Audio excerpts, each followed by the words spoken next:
Imagine you have a full staff of people working for you. They do your marketing to get you students, they handle the emails between clients, and they have sales conversations so that you can spend all of your time teaching and not worry about any of the back end details about your business. This is the dream. It feels amazing. And then you realize that you're only making $10 an hour. How could this be? Well, the dream you really have is to work for a tutoring company where all these pieces are magically taken care of for you. In order to run your own business, it is not a choice, but an absolute must to learn all of the ins and outs of running an online tutoring business. Before you can scale, you need to educate yourself. Now, I often get asked when a tutor should hire a virtual assistant. And in this video, I am going to share when you should hire one, where you can find them, what they can do and can't do, and how to manage them so that you can make the wisest decisions in your business and not be falsely led by the people trying to sell virtual assistants online.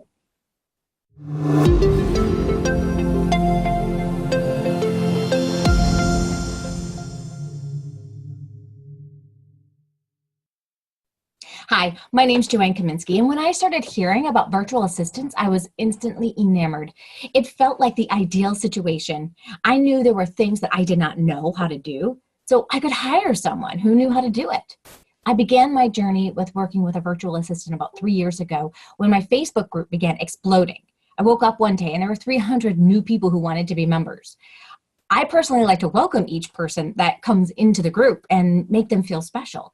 And I was spending hours welcoming them into the group, learning more about them and responding to their messages. Now, at the same time, I was reading the book, Virtual Freedom by Chris Ducker, and he talked about superhero syndrome. So he starts off his book talking about how a radioactive spider accidentally slipped into Peter Parker's backpack and bit him, altering him to a state of Spider-Man.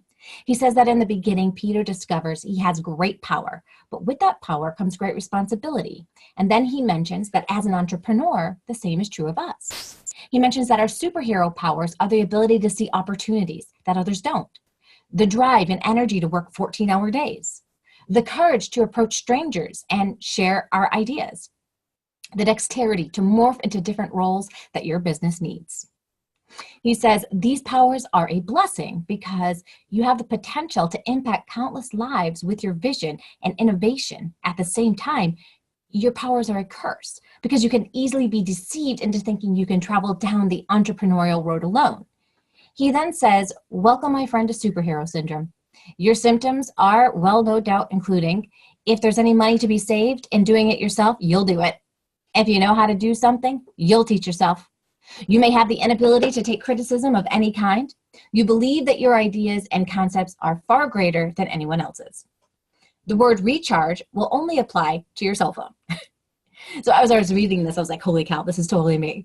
What I like, though, about this book, Virtual Freedom, is that Chris Ducker not only talks about why you need a virtual assistant, but also the pitfalls that you can fall into with a virtual assistant. So when should you get a virtual assistant? Well, if you need anything online, it makes it seem like that you should get someone as soon as you start in online tutoring business, you should get one. However, I feel that this is really a false way to lead people. Why? Because you need to know the ins and outs of your business first. You need to figure out what's going to work for you and what's not going to work for you. And Chris Ducker says the biggest and most surprising problem he sees is not improper training or overtraining, but rather a complete lack of training. Too many people think their VA comes ready to use out of the box, but your VA is a human being, not a software plugin. So he does warn people against just hiring a VA because they're going to be able to magically know how to do the things that you don't know how to do. So when should you get an assistant? Well, first, you should have already gotten yourself book solid once. This way, you get the opportunity to actually know what works for your business and what does not work for your business.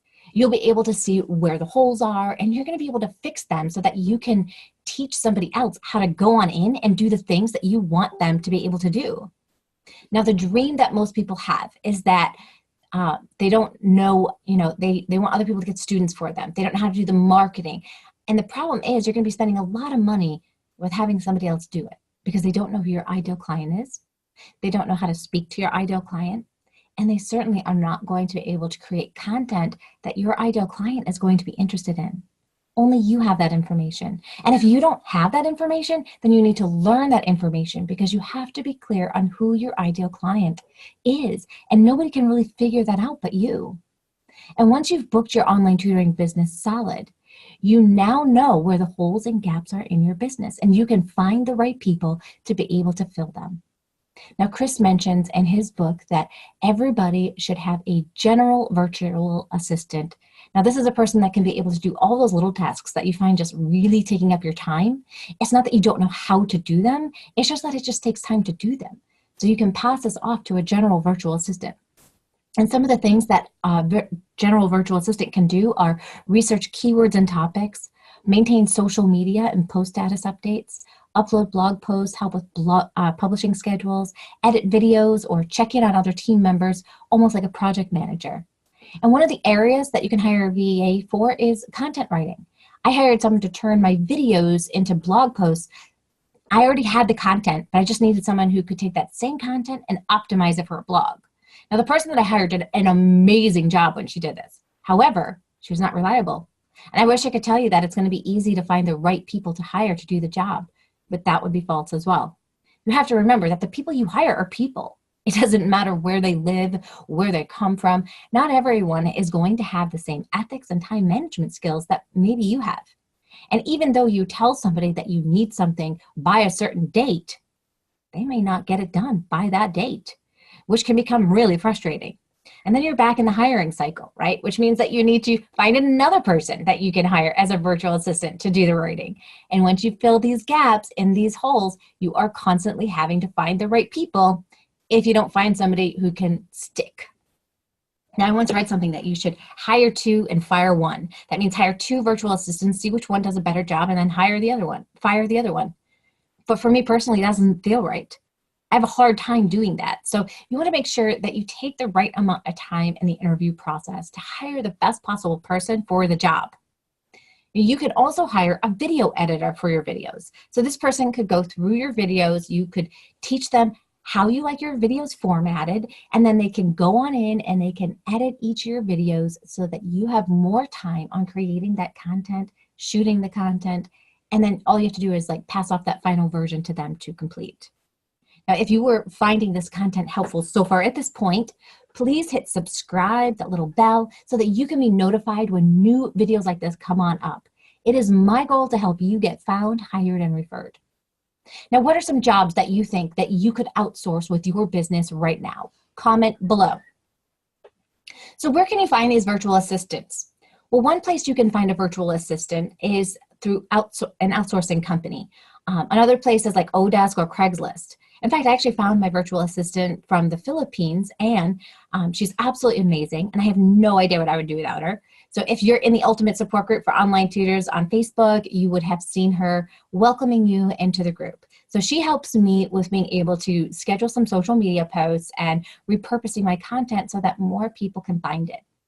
So I found her by going to Manila Craigslist in the Philippines, and she had a posting under services, and I just typed the word virtual assistant. I read through all the different people that were advertising virtual assistants, and she came on up, and she was the one that really stuck out to me as being reliable, but competent as well. So I went through an interview process with her and found out that she had two little girls at home and was trying to be a stay-at-home mom and trying to help others with running their business. So she was essentially another entrepreneur just like me. Now, there are also freelance marketplace sites where you can go to get a virtual assistant, and there are recruiting services that you can check into. But when I started taking a look, they usually cost around $495 to be able to find the right person for you. So if you're looking for a cheap solution, a recruiting service probably isn't going to be the one to go with. Now, once you hire your virtual assistant, now you need a way to be able to track and manage their time. You want to make sure that the time that they are spending on your projects is actually time that's being well spent. So I got a tool called hubstaff that allows me to be able to track the time that is spent on different projects, and also tracks how much I need to pay the assistant for the time they have spent. And I've used this with my virtual assistant from the Philippines, or whenever I hire people to do certain jobs for me. I've also hired my kids to do work for me. I mean, now that they're in high school, they're able to do certain jobs without a problem. I track their time through an app called Time Tracker, and this allows me to, again, just know how much time they are spending on the project.